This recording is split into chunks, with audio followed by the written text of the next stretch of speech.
Gênesis invertido, uma doutrina do devir. Eva, Lúcifer e a árvore, nomes como símbolos de rebelião consciente. Eva, shavag em hebraico, que significa respirar ou dar vida, não é apenas a origem biológica da humanidade, mas o primeiro símbolo de agência autônoma. Ela é a encarnação do Logos desperto, o sopro da razão em um mundo de decreto divino.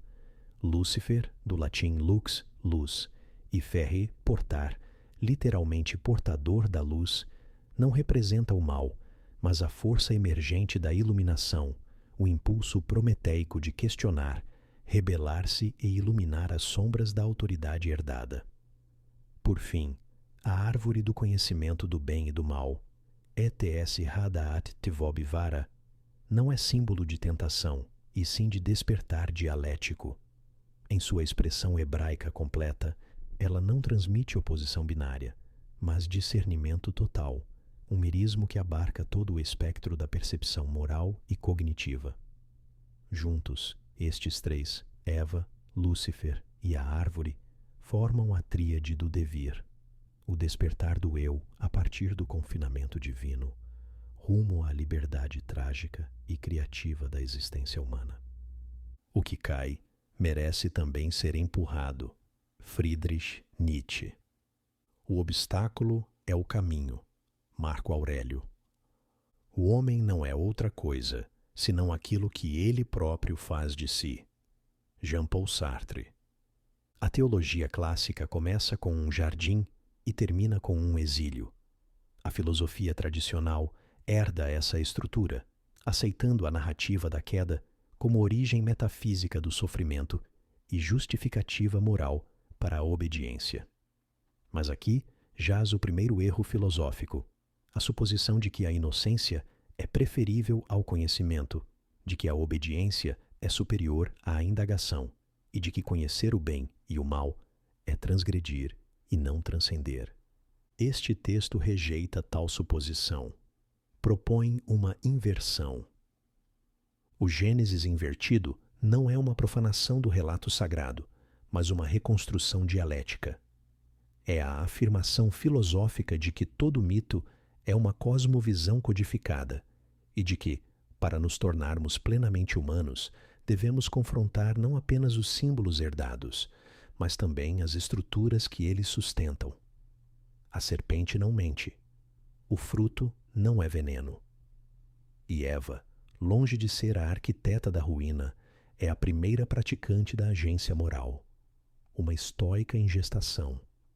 Uma proto-existencialista, despertando em um mundo de determinismo divino. No coração desta doutrina está uma proposição fundamental. Tornar-se plenamente humano é rejeitar a identidade passiva e abraçar o devir consciente. A dialética da obediência e da liberdade. Dialeticamente, o Éden representa a tese hegeliana de harmonia, uma unidade sem contradição. Mas essa unidade se sustenta na ignorância, em uma vontade constrita e protegida do mundo real. A árvore do conhecimento do bem e do mal é a antítese, que introduz contradição, escolha e diferenciação. A ação de Eva constitui a síntese, um novo modo de ser, no qual o humano se torna sujeito moral, não objeto divino. A árvore é, assim, um instrumento dialético, não uma armadilha. É a primeira ferramenta filosófica, um espelho em forma de fruto. Somente por meio de seu consumo emerge a tensão dialética e, com ela, as condições prévias para a razão, a ética e o domínio estoico de si. O sábio, conforme a natureza, não age para obedecer, mas para alinhar-se. Zenão de Sítio, reimaginado por meio de Eva. Nietzsche, transvaloração do mito. A crítica de Nietzsche à moral cristã encontra sua metáfora mais primordial no jardim. O que se rotula como pecado é, na verdade, a vontade de poder, não de dominação, e sim de definir os próprios valores diante dos valores herdados. Nessa luz, o ato de Eva não é um crime, é uma transvaloração, uma afirmação existencial da vida com todo o seu perigo, sua contradição e sua dor. Lúcifer também foi mal interpretado. Sua rebelião não é contra a verdade, e sim contra o seu monopólio. Ele é o portador da luz não porque desafia Deus, mas porque desafia os monopólios morais e desperta a atenção necessária para o crescimento. Nietzsche nos lembra que sofrer não é estar amaldiçoado, é estar vivo. No Éden não há sofrimento, porque não há devir. O paraíso é a ausência de evolução. O exílio é o seu começo. O logos estoico e a mente do exílio. Os estoicos ensinam que o logos, o princípio racional que permeia o cosmos, não deve ser obedecido cegamente, mas compreendido, alinhado e, por fim, encarnado. No mito edênico, o logos se externaliza como mandamento. No códice, ele se internaliza por meio da transgressão.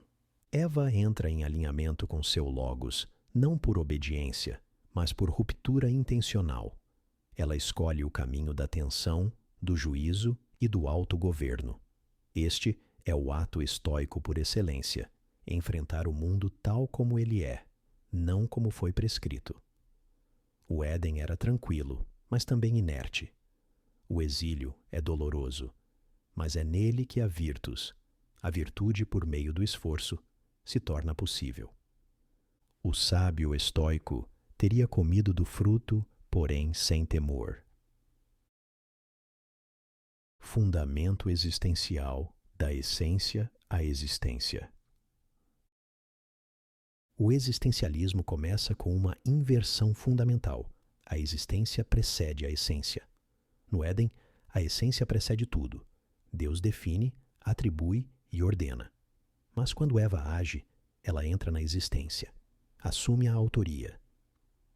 O mundo deixa de ser uma narrativa fixa e torna-se um cenário de escolha, ambiguidade e devir. Seu ato introduz angústia, responsabilidade e liberdade, a tríade da consciência existencial. Ela se torna, em termos sartrianos, uma condenada a ser livre. Não é uma condenação ao vazio, e sim ao significado. Um significado não dado, mas forjado. Rumo a um novo mito, a vontade de devir. Esta obra não conclama o retorno ao Éden, conclama a rejeitá-lo como o falso paraíso de uma existência pré-consciente. Devemos rejeitar a nostalgia mítica pela inocência e abraçar, em seu lugar, a luta pelo conhecimento, a disciplina do devir e a liberdade da autoria. Em Gênesis invertido, Deus não é desmantelado, mas expandido dialeticamente. Ele deixa de ser apenas a fonte do bem para ser o fundamento de toda contradição, logos e caos, silêncio e palavra, mandamento e pergunta. Assim, a rebelião não é um desafio a Deus, é uma participação em sua totalidade. Deus como totalidade, o fundamento ontológico de todo o devir.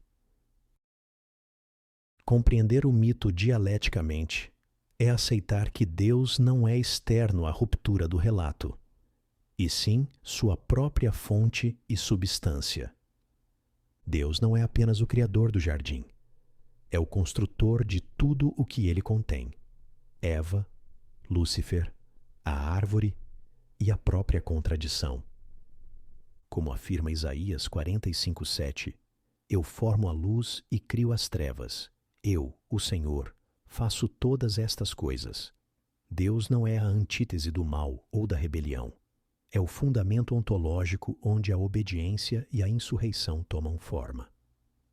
Nesta leitura, Eva é Deus despertando em forma humana. Lúcifer é Deus desafiando a si mesmo por meio da luz, e a árvore é Deus como umbral epistemológico, convocando a mente ao ser.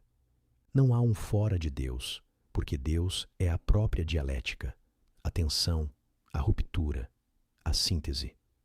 Assim, o ato de devir não é rebelião contra o divino.